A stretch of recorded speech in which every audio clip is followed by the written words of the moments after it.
time, but me and Miss Khan are just going to finish our conversation. So, Miss Khan, I think I asked you whether Willy Wonka was evil. Yeah, so anyways, as I was saying, so I was downstairs in the middle of my teaching, and then I got pulled out, and then Willy Wonka came down.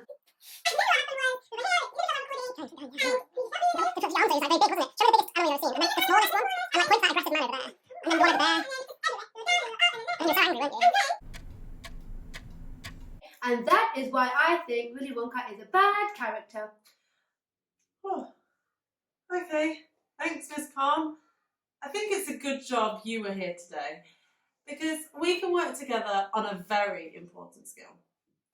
Today's lesson is about how to be clear, how we can give clear responses to things that we have read. Ah, great. Well, I'm sure we can do that together. Let me start by introducing myself. My name is Miss Khan. And I'm Miss Parsons, and we're both teachers at Park Primary School in Stratford. We're pleased that you're joining us for a lesson, and our lesson is all about clarity. Okay, Miss Parsons, let's get started. Let's start with the definition of clarity. So clarity means we are sharing information in a way that gets straight to the point. Clarity is about being clear. We need to be clear in our reading and in our writing. When we are talking about things we have read, we need to find ways to be clear. Oh, I get you. So it's helpful in reading because reading and writing cross over a lot. Nice, okay. We need sometimes to show that we understand our reading, and we often do that with our writing. That's right, sounds good to me. Being clear, it helps us to express ourselves effectively and to be better at communicating how we're feeling, and it helps us to write our answers and get our message across, but especially when we're writing in comprehension questions. Yeah, I agree with what she said. Okay, let's get stuck into thinking about clarity. I'm going to start by sharing a bit of writing with you. It's from a famous book, so let me give you some clues. It's got a rabbit in it. Ah, I know, it must be Watership Down. No. It's got some quite strange characters in it. Strange characters. Harry Potter? And it's about a girl. And Alice goes to Wonderland. Oh, it must be Alice in Wonderland. Yes, that's right. Alice's Adventures in Wonderland was written in 1865 by Lewis Carroll. Let's hear how it starts. Here we go. This bit is from the beginning, so listen carefully, guys, and we'll ask you some questions about this afterwards. Alice was beginning to get very tired of sitting by her sister on the bank and of having nothing to do. Once or twice she had peeked into the book and her sister was reading, but it had no pictures or conversations in it. And what is the use of a book, thought Alice, without pictures or conversations? So she was considering in her own mind, as well as she could for the hot day, made her feel very sleepy and stupid, whether the pleasure of making a daisy chain would be worth the trouble of getting up and picking the daisies, when suddenly a white rabbit with pink eyes ran close to her. There was nothing so very remarkable in that, nor did Alice think it so very much out of the way to hear the rabbit say to itself, oh dear, I shall be late." And she thought it over afterwards. It occurred to her that she ought to have wondered at this, but at the time it all seemed quite natural.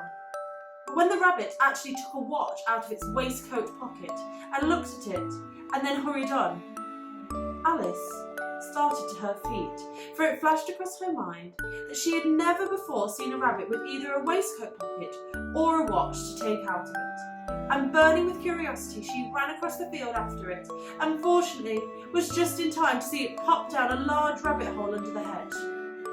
In another moment down went Alice after it, never once considering how in the world she was going to get out again. The rabbit hole went straight on, like a tunnel for some way, and then dipped suddenly down, so suddenly that Alice had not a moment to think about stopping herself before she found herself falling down a very deep well. Wow, this is such a classic. I love it. Okay, I think we should start with some questions. Let me ask you one first. My first question is, did Alice have a sister? Well, I remember something at the beginning. Here's my answer. After having read the first paragraph and finding the word sister, I noticed that it seems like she does have a sister. So I think the answer is yes, she does. Whoa, though, that was quite a lot of words. Yeah, that means I'm super smart. Yes, Mrs. Parson, you are very smart, but that does not mean you have to tell me your whole life story, to be clear. We can just get straight to the point. Do you remember my question? What was my question? Did Alice have a sister? And did she? Yes. Okay. Boom, that's all you need to say.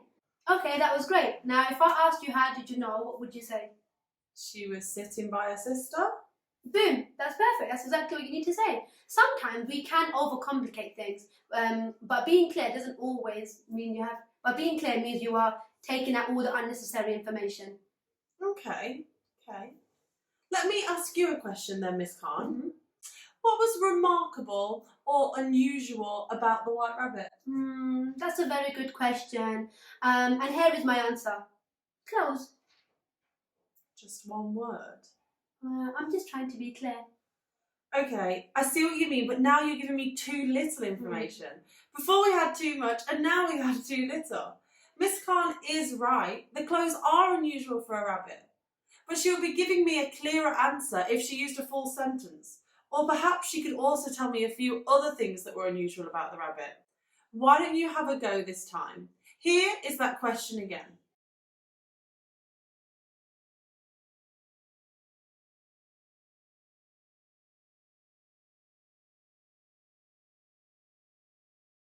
Okay, so what information did we say was quite unusual about the rabbit?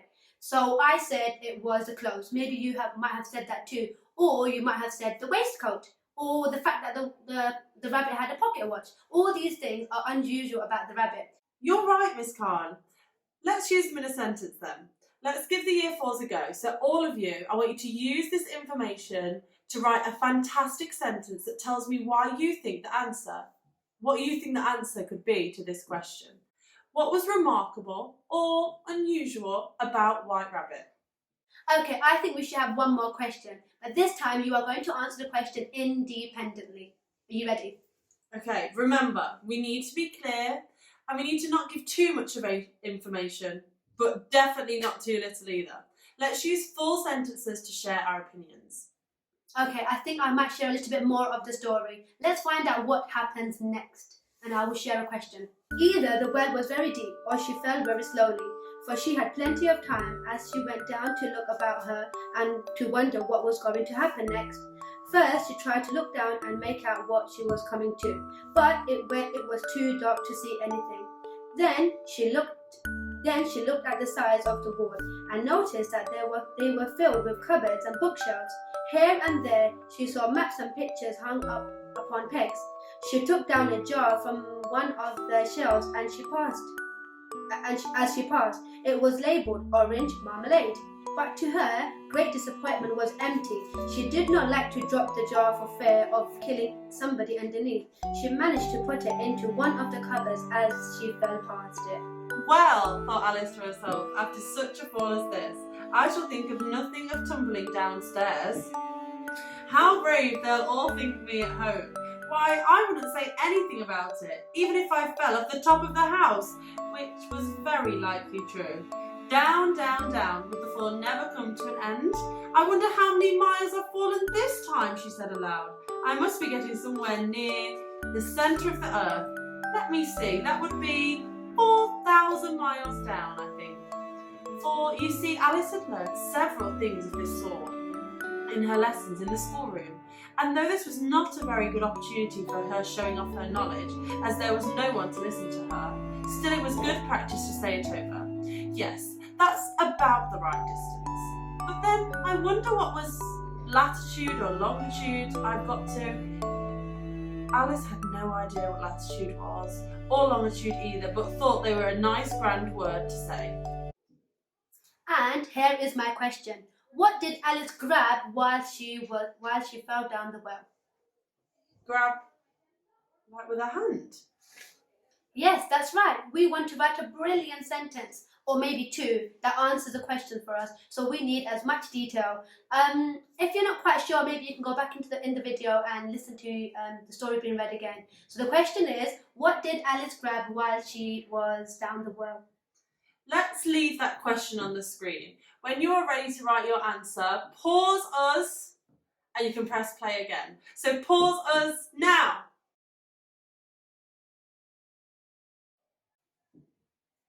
Whoa, thanks for unpausing me, guys. I feel like time stood still. And my head is hurting now. Okay, guys, thanks for joining us today on this reading lesson all about how to be clear. It's so useful in our reading lessons, and it's also just a very valuable skill for our writing. That's right, brilliant, and well done to everyone. I think I'm going to let Mrs. Parson carry on telling me about a very funny memory. I hope she's quite clear and doesn't waste my time. Okay, bye everyone, and I've been Miss Khan. And I've been Miss Parsons. So, anyway, as I was saying,